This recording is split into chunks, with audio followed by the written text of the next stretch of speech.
ఒక ward member కానటువంటి కులాలతోని, గ్రామ పంచాయతీ ముఖం తెలవని కులాలతోని, అసెంబ్లీ ఎట్లుంటుందో అర్థం కానటువంటి కులాలతోని, వారితోని కలిసి పనిచేసి వారితోని భుజం భుజం తట్టి ఉద్యమం చేసి వారికి సాధికారత తెచ్చేంత వరకు కూడా నా జీవితం అంకితం చేస్తున్నానని ఈ సందర్భంగా నేను తెలియజేస్తున్నా.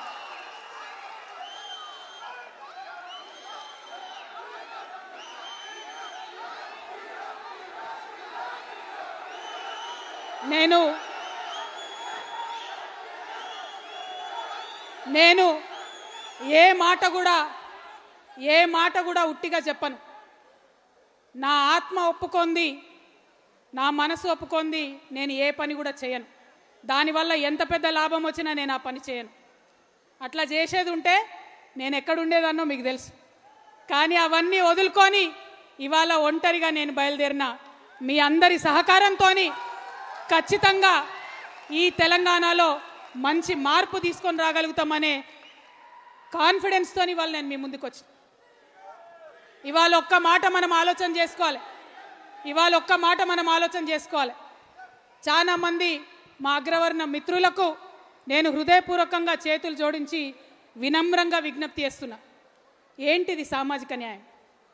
ఏంది సామాజిక న్యాయం అంటే ఏంటిది? వెంటనే సామాజిక న్యాయం అనగానే అగ్రవర్ణాలకు వ్యతిరేకం అనుకుంటారు. కాదు. సామాజిక న్యాయం అంటే ఏంటిది?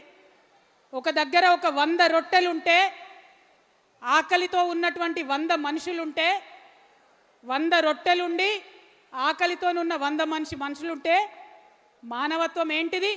మనిషి ఒక రొట్టె ఇయ్యాలి, అందరు ఆకలి తీర్చాలి. ధర్మం ఏంటిది? మనిషి ఒక రొట్టె ఇయ్యాలి, అందరు ఆకలి తీర్చాలి. న్యాయం ఏంటిది? మనిషి ఒక రొట్టె ఇయ్యాలి, అందరు ఆకలి తీర్చాలి. చట్టం ఏం చెప్తుంది? వనరులు సమానంగా పంచుకోవాలి, మనిషి ఒక రొట్టె ఇయ్యాలి, అందరు ఆకలి తీర్చాలి. కానీ ఏం జరుగుతోంది వాళ్ళ భారతదేశంలో?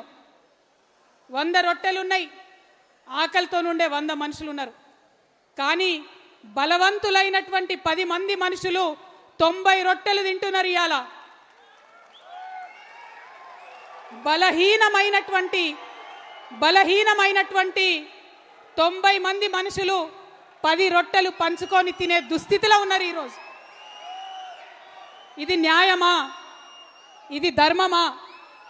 ఒక్కసారి అగ్రవర్ణాల్లో ఉండేటటువంటి మా మిత్రులందరూ కూడా ఆలోచన చేయాలని వినమ్రంగా చేతులు జోడించి నేను కోరుతా ఉన్నాను.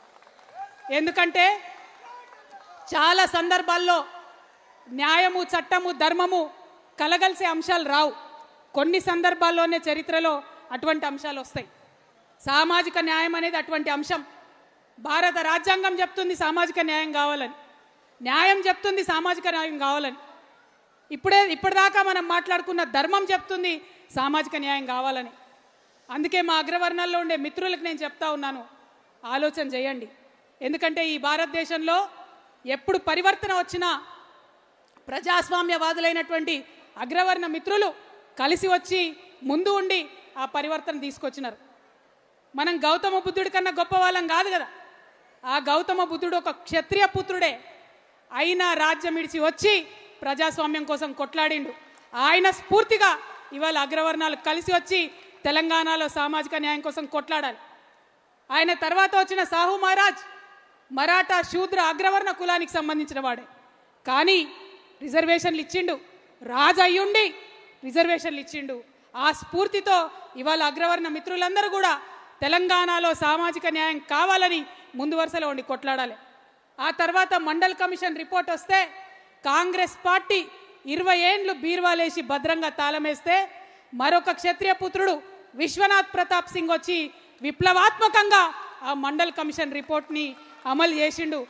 వారిని స్ఫూర్తిగా తీసుకొని ఇవాళ అగ్రవర్ణ మిత్రులందరూ తెలంగాణలో సామాజిక న్యాయం కోసం కదలి రావాలి, టీఆర్ఎస్తోని కలిసి రావాలి. అదేవిధంగా పక్కనే ఉన్న తమిళనాడులో తన రాజకీయ చతురతను ప్రదర్శించి బీసీలకు ఉండే రిజర్వేషన్ని శాశ్వతంగా వారిని కాపాడడం కోసం 9th షెడ్యూల్లో పెట్టించినటువంటి విప్లవ వనిత జయలలిత, ఆమె అగ్రవర్ణ బ్రాహ్మణ స్త్రీ, ఆమెను ఆదర్శంగా తీసుకొని ఇవాళ అగ్రవర్ణ మహిళలందరూ కూడా కదలి రావాలి, ఈ ఉద్యమంలో కలిసి రావాలి. తెలంగాణలో సామాజిక న్యాయం సాధించి తీరాలి. మనందరికీ తెలుసు, ఒకప్పుడు అజ్మల్ కసబ్ అనేటోడు యుద్ధం చేసి మన మీద పార్లమెంట్ మీద దాడి చేసినప్పుడు దేశంలో అందరూ మాట్లాడిరు ఉరిదీయాలే ఉరిదీయాలే అని. కానీ రాజ్యాంగం ఒప్పుకోలే, న్యాయం ఒప్పుకోలే, సరైన దారిలో పోవాలని చెప్పింది. చాలా చిన్న చిన్న సంఘటనలు చూస్తుంటాం మనం. చిన్న చిన్న పిల్లల్ని, 2 సంవత్సరాల పిల్లల్ని అత్యాచారాలు చేసిన వాళ్ళని, ముఖ్యంగా మాడబిడ్డలైతే ఈ దుర్మార్గుని కాల్చి చంపాలి అని అంటారు. కానీ చట్టం ఒప్పుకోదు. ధర్మం ఒక్కొక్కసారి ఒప్పుకోవచ్చు, కానీ చట్టం ఒప్పుకోదు. కానీ నేను ఇవాళ రిక్వెస్ట్ చేసి చెప్తా ఉన్నా, ఈ సామాజిక న్యాయ పోరాటం ఇది ధర్మ పోరాటం. ఇక్కడ న్యాయము, చట్టము, ధర్మము అన్నీ కూడా అణగారిన వర్గాల వైపు ఉన్నాయి. ఈ ధర్మ పోరాటంలో కలిసి రావాలని మా మిత్రులందరూ కూడా కోరుతా ఉన్నా. చాలామంది అగ్రవర్ణాలు, ఎంతోమంది బీసీ బిడ్డలు, ఎంతోమంది ఎస్సీ బిడ్డలు విదేశాలకు పోతా ఉన్నాం. అమెరికాకు పోతున్నాం, ఇంగ్లాండ్ పోతున్నాం, ఆస్ట్రేలియాకు పోతున్నాం. అక్కడ ఇగో ఈయన నల్లగున్నాడు, ఈయన భారతదేశం వాళ్ళు, వీళ్ళ స్కిన్ బ్రౌన్గా ఉందని మన మీద వివక్ష చూపిస్తే బాధపడుతున్నాం. అది రేసిజం అంటున్నాం. మరి మన ఇంట్లో, మన దేశంలో, మన పక్కన, మన హృదయాల్లో ఉన్న ఈ వివక్షను రేసిజం అనొద్దా? గుర్తు పట్టొద్దా? దాన్ని తుడి చేయొద్దా? దయచేసి ఒకసారి ఆలోచించండి. నేనేం శుద్ధులు చెప్పడానికి రాలే. నేను పర్ఫెక్ట్గా ప్రజాస్వామ్యాన్ని, డెమోక్రసీని నమ్ముతా. డెమోక్రటికల్ సెటప్లో ముందుకు పోవాలంటే, దేశం అభివృద్ధి చెందాలంటే, ఆనాడు స్వతంత్రం వచ్చిన నాడు ఎట్లయితే ఎస్సీ ఎస్టీలకు రిజర్వేషన్ ఇచ్చిర్రో ఆనాడే బీసీలకు రిజర్వేషన్ ఇచ్చి ఉంటే ఈ పాటికి భారతదేశం అమెరికాతోని పోటీ పడేదని బలంగా నమ్మే వ్యక్తిగా నేను మాట్లాడుతూ ఉన్నా. అందుకోసమే ఇప్పటికన్నా సామాజిక న్యాయం కోసం కొట్లాడదామని అంటున్నా. ఎస్సీ మిత్రుల విషయం చేసుకోండి, ఒక్కసారి ఆలోచన చేయండి. నేను హృదయంతో ఆలోచన చేయాలని కోరుతా ఉన్నా. ముఖ్యంగా ఇక్కడ కండువా కప్పుకొని ఉన్న మా టీఆర్ఎస్ మిత్రులందరూ మీరు మళ్ళా గ్రామాలకు పోయి ఈ చర్చ పెట్టాలి కాబట్టి మనసు పెట్టి వినాలని చెప్పి మిమ్మల్ని వినమ్రంగా కోరుతా ఉన్నా. ఎస్సీ మిత్రుల గురించి ఒకసారి ఆలోచించండి.